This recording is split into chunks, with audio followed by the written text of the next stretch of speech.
Hey Ophiuchus, long time no see. I've been very sick and I'm still sick, guys. So my beautiful Ophiuchus, you are that 13th zodiac.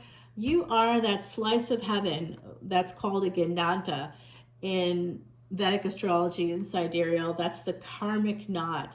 So if you were looking actually at the constellations, you have big, beautiful Ophiuchus. Oh my gosh, big broad shoulders. That's snake handler. That's usually the sun is transiting through you through that Gandanta point between Scorpio and Sag. It's typically around the end of November, 11/29 or 29 November, depending on where you're from, and goes until like 18th-ish December. Today's the 19th, so we're kind of still, I think, in a little bit of that phase. I feel this energy for my beautiful Ophiuchus, so I'm going to say happy birthday to you. Because I was so sick, I wasn't able to upload things, and then this was having some difficulty, I think, with Mercury retrograde, and then this week it went direct, and suddenly things are looking a little bit better on my end. Still sick, but we're working on it. Alrighty, my beautiful Ophiuchus, snake handlers out there, I see you being attached to both Mars and Jupiter.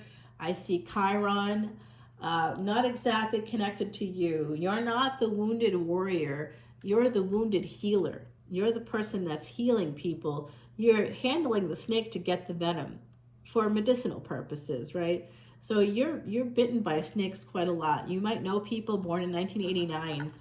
Am I right?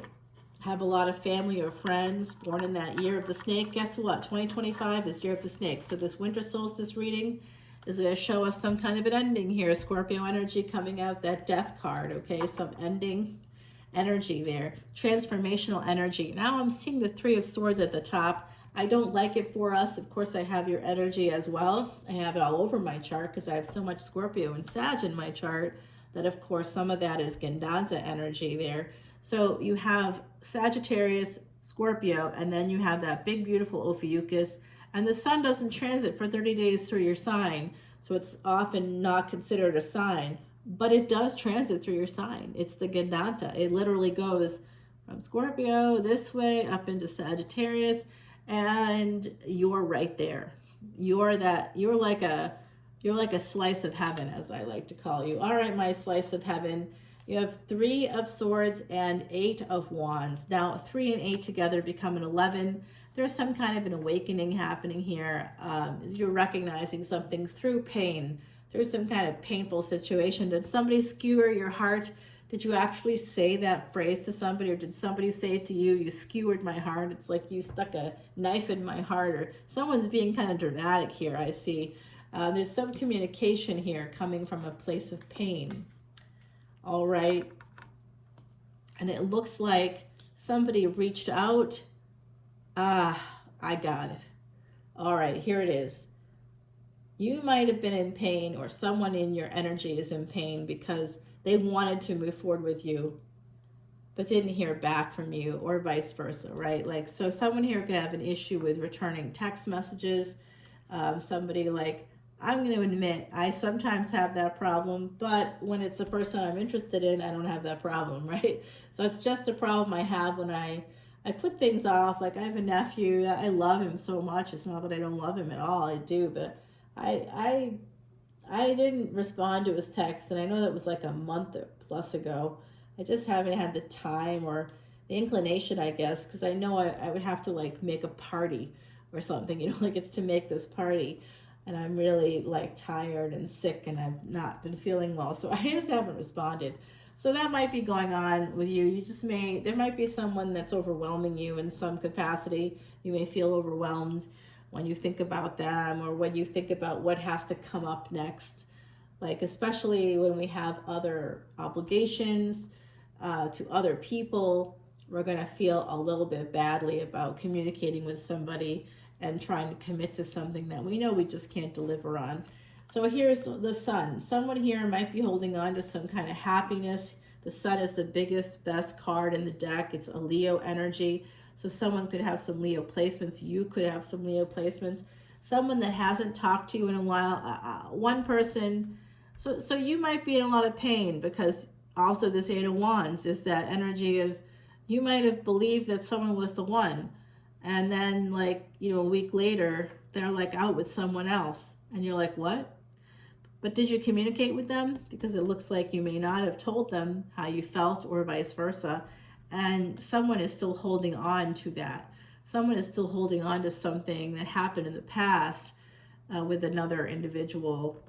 And so it's going to prevent this happiness from moving forward here, that Leo energy. And the Wheel of Fortune. So Saturn and the Sun, somebody might have those two together in their chart, or you may have the Sun in the 10th house or 11th house or Capricorn and Aquarius.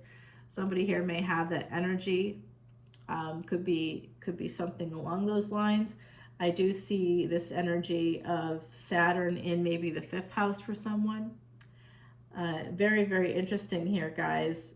With Saturn moving into Pisces on March 29th of 2025, I think that something's going to be happening at that time. If you haven't heard from a person, they're going to start talking to you around then. You're going to be getting a lot of messages. They could be a Virgo here, okay? Saturn could be somebody's highest degree planet or lowest degree planet. Those two things could be, sometimes they could act alike.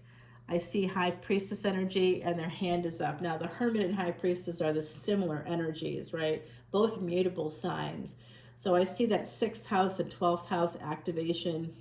We have Ketu and Rahu there right now, north and south nodes there right now. And that is definitely influencing us. It's going to be moving into the 5th and 11th houses, Ketu in the 5th, Rahu in the 11th. So someone here could be really letting go of fame or not, not seeing the romance. Ketu in the 5th house is going to make you blind to romance, detaching from romance. Detaching from that aspect and heading towards that energy. Rahu in wish fulfillment, though, is going to be saying consume more. I want to consume it all. Everything I want to get, I want to get, I want to get. What's your 11th house? Look at your 11th house and you'll know what's going to be influenced for you. Sagittarius ascendants out there, that's going to be a Libra energy. So it could be for you law of some kind or something to do with marriage, or some kind of a contract. Could also be a person that's a Libra ascendant, could be important to you. For those of you, you're like, what if I'm an Ophiuchus ascendant? What would that be? Well, you're between Scorpio and Sag, so it would still be about the same for you. You would have that same energy. Everything is sort of transiting right now. Mercury is in Ophiuchus, or will be very shortly, transiting your little sliver there, a little slice of heaven as it goes direct. It went direct earlier this week, and it's going to be moving into Sagittarius in early January. So right now it's transiting Ophiuchus, and it's going to be moving through your sign. So you could be getting some messages here. Absolutely interesting energies. And 10 of Pentacles, so that's great energy with the bull here. I kind of think that this goes back many, many lifetimes with a person. Someone here feels stuck because they haven't talked or they haven't heard from this person. Or maybe, like me, you realize that you haven't responded to someone's email or text in a while. And maybe you feel bad about that. Or vice versa, right? Yep, and then we get the 7 of Cups. See, it's this, feeling stuck, because you have a lot of choices, and maybe someone here doesn't want to limit their choices.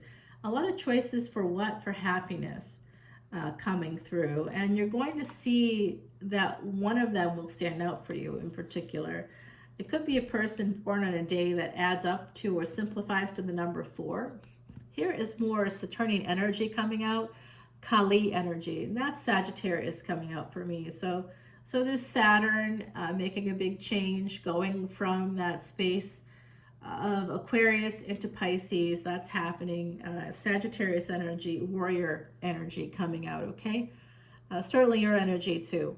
I have that 4 of Swords here. You have the 4 of Pentacles there. So we got a couple of 4s going on. Very interesting energy.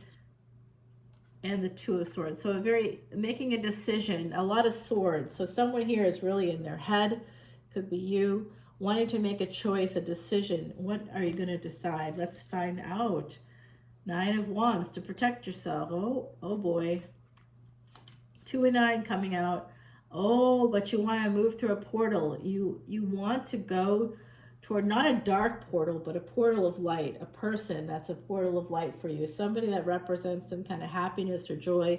They shine a light, they've shined the light or shown a light for you on something really valuable. There's 2 white flowers here. There's a new beginning, another 2 white flowers coming out here with the 9 of Cups. This is going to be a great relationship, guys.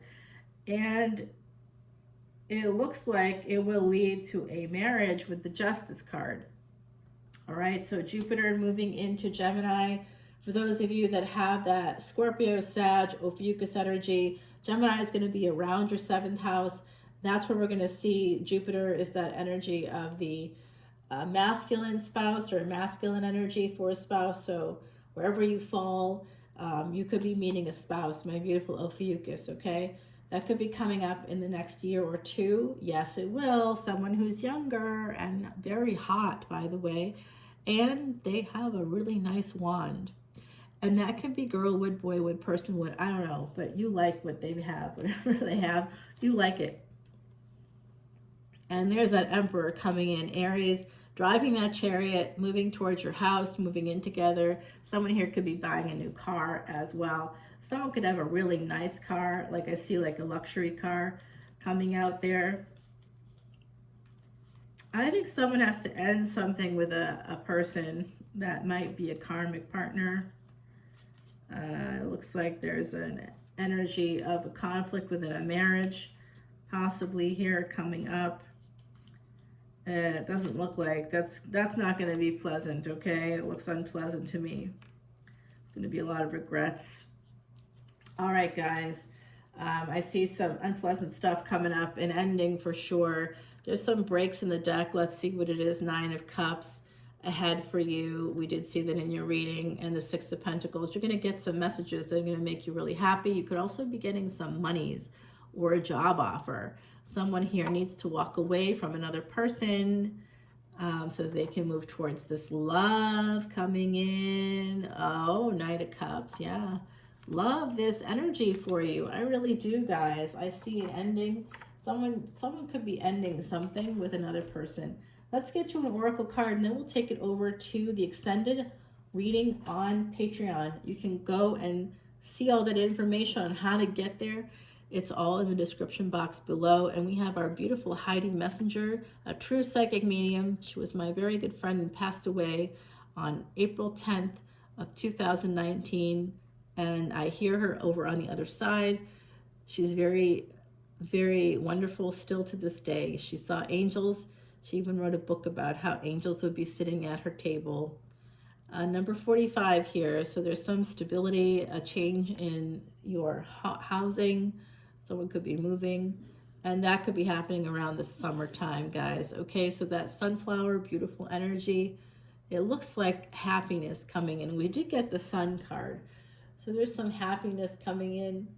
Time to grow and replenish and turn your face to the light. Oh, I love that. Thank you, Heidi. Let's go and take it over to the extended on Patreon, guys. Everything on Patreon, all proceeds are donated to Elephant Aid International. It was featured this year on 60 Minutes. You can go check it out for yourself. I particularly support the Elephant Refuge of North America. I've helped build it, okay? So I'm not just giving them money blankly. I actually purchased all the watercrafts, hoses, wheelbarrows, flashlights, you know, feed, hay bales, hay, the whole thing, guys. I've been helping from day one, from before the time that they even had an elephant on that refuge. We were preparing for liberating a particular elephant, and then now we have 3. Okay, in the last like 5 years, I think it's just expanded and grown, and it's wonderful, absolutely wonderful. So check it out, guys. That's why I do this, to support that charity. By the way, the care and feeding of elephants is an ancient Vedic remedy that helps to erase. Let me repeat that: erase past sins. So I don't know about you, but I got a lot of them. I mean, Ophiuchus energy, Scorpio, Sag energy. What do you want? I got a lot of it. I got Gendanta energy like crazy all over the place. I got a lot of stuff to clean up in this lifetime, and I need all the help I can get. Maybe you do too. Come on over to Patreon, join my little soul family over there, It's not so little anymore. It doesn't matter how many views I get. Honestly, it's all about Patreon. I love it. All right, come on over, and I'll see you there. Talk to you soon. Happy winter solstice, my beautiful Ophiuchus. Bye now.